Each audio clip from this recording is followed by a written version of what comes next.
ये गाना लिखने में क्या सोच थी? सरकारी लोग खटिया जाड़ा लगे, बहुत जहर बोया आपने और हिमेश रेशमिया ने मिलके। तो हिमेश ने ये शुरू किया, नाक वाले गाने और शुरू किए। वो गाना नहीं चाहता था, गवाना था मिका से, मगर मिका मिला नहीं।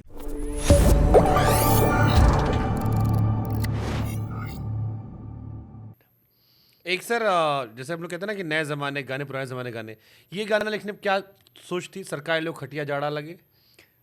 वही गोविंदा आइटम गाना, और वो गाना इतना हिट हो गया था, चोली के पीछे क्या है। अब उस जमाने में ये हुआ कि जो नॉर्मल गाना है उसको भी डबल मीनिंग करो। हाँ वही डबल, क्योंकि एक बड़ा मीम चलता है कि लोग कहते हैं कि हमारे जमाने में गाने होते थे, फिर आता ले पापा के जमाने गाने, सरकारी लोग खटिया जाड़ा लगे, चोली के पीछे क्या है, खुला है मेरा पिंजरा, आ मेरी मैना। असल में शुभांकर सच पूछो ना तो ये गाना जो था ना, ये सरकारी लोग खटिया जाड़ा लगे, जाड़े में बलमा प्यारा लगे, ये एज फोक की लाइन थी। चौपाल में गांव के हमारे यहाँ नटीनें आती थी गाने, हम जानते और हैं। वो गाती थी ये गाना। तो जब मुझे मिला तो उस ज़माने में अब हमारे बुजुर्ग बैठ के वो गाना सुनते थे, तो मुझे लगा यार इस गाने में कुछ वल्गर होता तो ये लोग सुनते नहीं। तो मैंने उठा के उसको फिल्म में दे दिया कि यार ये गाने में तो वल्गैरिटी कुछ, और असल में वो गाना टिकलिस था। वो सरकारी लोग खटिया जाड़ा लगे, जाड़े में बलमा प्यारा लगे, इसमें कोई गंदगी नहीं थी, एक शरारत थी, एक मस्ती थी। वो डेविड ने जो शूट किया ना, अरे बाप रे बाप, मैंने बोला डेविड भाई पिक्चर में सेंसर में अटक गया वो गाना, बड़ी मुश्किल से प्रोड्यूसर ने बहुत चक्कर चला के वो गाना पास करवाया। और उस गाने पे जो रिएक्शन मिलता था थिएटर में, बाप रे बाप, पागल पब्लिक। वो गाना शुरू हो, मेरे से ज़्यादा आइटम गाने ज़िंदगी में किसी ने नहीं लिखे होंगे। हाँ हाँ, फिर वो आई हूँ यूपी बिहार लूटने, दिल वालों के दिल का करार लूटने, धक धक करने लगा, मैं तो रास्ते से जा रहा था, मैं तो भेलपुरी खा रहा था, और वो नए जमाने में 4 बज गए, पार्टी अभी अच्छा बाकी। वो तो ठीक है, वो सब नहीं। फिर वो जब उन्नी बदनाम शुरू हुआ तो आया चैलेंज कि अब बोलो, तो वो छोड़ छाड़ के अपने सलीम की गली, अनारकली डिस्को चली, और आ रे प्रीतम प्यारे, हाँ। सब आग तो मेरी चोली में है। तो मैंने बोला आओ, तो मैंने बोला ना, मैं हर वक्त तैयार रहता जो हूँ, करवाना करवा लो। आ जाओ आ जाओ, अब इधर आना, इधर आ जाओ। वही है ना कि पानी रे पानी तेरा रंग कैसा, जिसमें मिला दो लगे उस जैसा। That's it. सर एंड में हमने कुछ रैपिड फायर रखे, हालांकि रैपिड फायर बहुत ज़्यादा ही है, लेकिन फिर भी आपका 90 का फेवरेट गाना, 90 दशक का आशिकी, कोई एक गाना? सांसों की जरूरत है जैसे जिंदगी के लिए। ये इस बार आशिकी 3 में कौन सा आ रहा है? हैं? आशिकी 3 में कौन सा तू गाना? मेरी जिंदगी है। तू मेरी जिंदगी है। ओके। पार्टी गाना ज़्यादा मजेदार होता है आपके लिए, रोमांटिक गाना? रोमांटिक। ओके, ये वाला जवाब आपने दिया नहीं मुझे। नदीम श्रवण, अनु मलिक या आनंद मिलिंद? वो दे भी नहीं सकता क्योंकि वो आवाम को डिसाइड करने दो। चलो इन दोनों के दो दो गाने बता दो आप। नदीम श्रवण का 2 गाना, अनु मलिक का 2 फेवरेट गाना, आनंद मिलिंद का 2 फेवरेट गाना।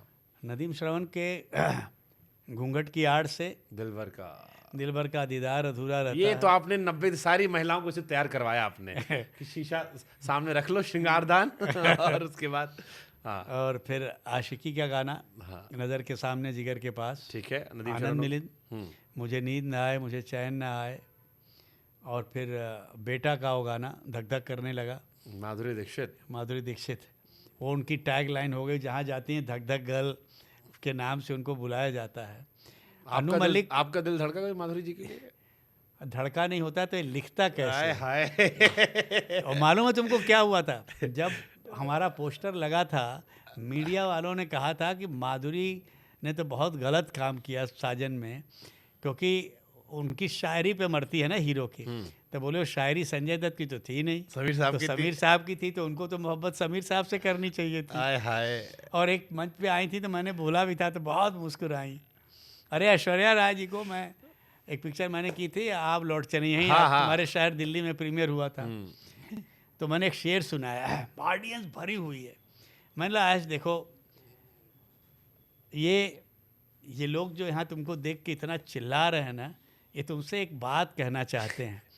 वो ये तो कह नहीं पाएंगे बेचारे, तो बहुत दूर है, मगर उनके दिल की बात मैं एक शेर में तुमको सुनाता हूँ। बोली समीर जी आप भी? मैंने बोला देखो ये कहना क्या चाह रहे हैं कि वो कौन है जो तेरे हुस्न पे फिदा नहीं, वो कौन है जो तेरे हुस्न पे फिदा नहीं, मैं बोलता हूँ और कोई बोलता नहीं। तो अगली पिक्चर आपकी सलमान के साथ ही है। हाँ वही। फिर अनु मलिक के 2 गाने। हाँ। एक तो मुझे उनका वो गाना बहुत पसंद है। मेरा ही गाना, पहला गाना अनु मलिक के साथ मेरा हुआ था कि अमीर से होगा या गरीब से होगा, प्यार जब भी होगा नसीब से होगा। फिर वो गाना जो तुषार कपूर की पहली पिक्चर था का गाना, इस प्यार को मैं क्या नाम दूँ। हाँ। क्या गाना।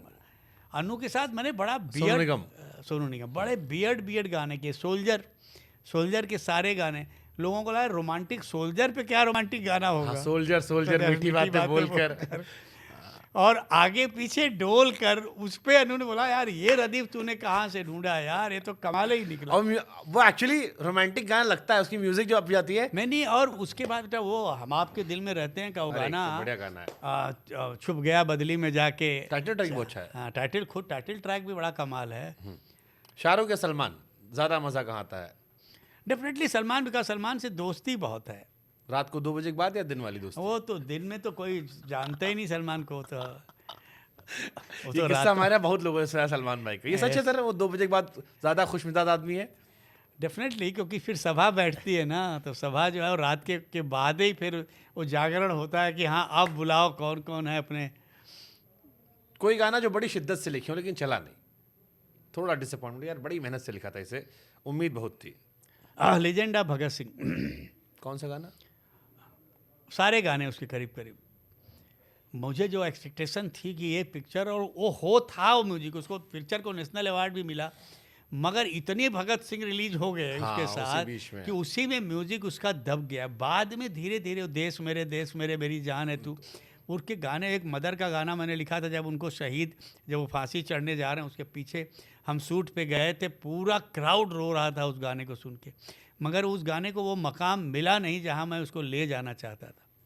मैंने एक रैपिड फायर रखा आपके पिताजी को लेकर, आपके पिताजी क्योंकि महान गीतकार, तो मैं आपको 2 गाने बताऊंगा, उनमें से आपको एक गाना चुनना होगा और हम देखते हैं कि आप अपने पिताजी के कौन कौन से गाने पे आप चुनाते हैं। तू पागल प्रेमी आवारा, लोग कहते हैं मैं शराबी हूँ। लोग कहते हैं मैं शराबी हूँ। दिल तो है दिल, या लोग कहते हैं मैं शराबी हूँ। लोग कहते हैं मैं शराबी हूँ। लोग कहते हैं मैं शराबी हूँ कि पग घुंघरू बांधे। लोग कहते हैं कि मैं शराबी हूँ। लोग कहते हैं मैं शराबी हूँ, या फिर गोरी है कलाइयाँ। लोग कहते हैं मैं शराबी हूँ। बाप रे। लोग कहते हैं मैं शराबी हूँ, या इंतहा हो गई इंतजार। इंतहा हो गई प्यार की।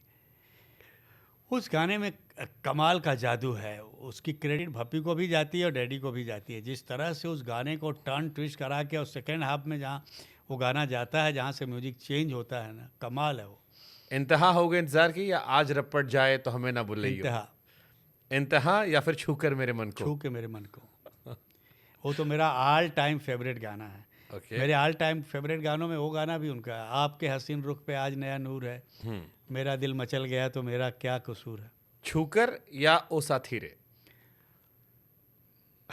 कंफ्यूजन है, ये बहुत मुश्किल सवाल कर दिया तुमने। दोनों मेरे फेवरेट गाने, बहुत कमाल के। ये दोनों या खैके? नहीं, नो डाउट, यही दोनों। खैके ठीक है, खैके ट्रेंड सेटर गाना रहा, बहुत धमाल का गाना रहा, मगर जो मुझे जिन गानों में सुकून मिलता है वो यही दोनों गाने, छूके और ओ साथी रे तेरे बिना भी क्या जीना। गजब गाने। समीर साहब जब गाना लिखते हैं तो किस हीरोइन को विजुअलाइज करते हैं? अपनी हीरोइन को, और किसी हीरोइन को नहीं। ये कहना पड़ता है सामने कैमरे पे? बिल्कुल कहना पड़ता है, क्योंकि मैं हमेशा कभी झूठ बोलता ही नहीं।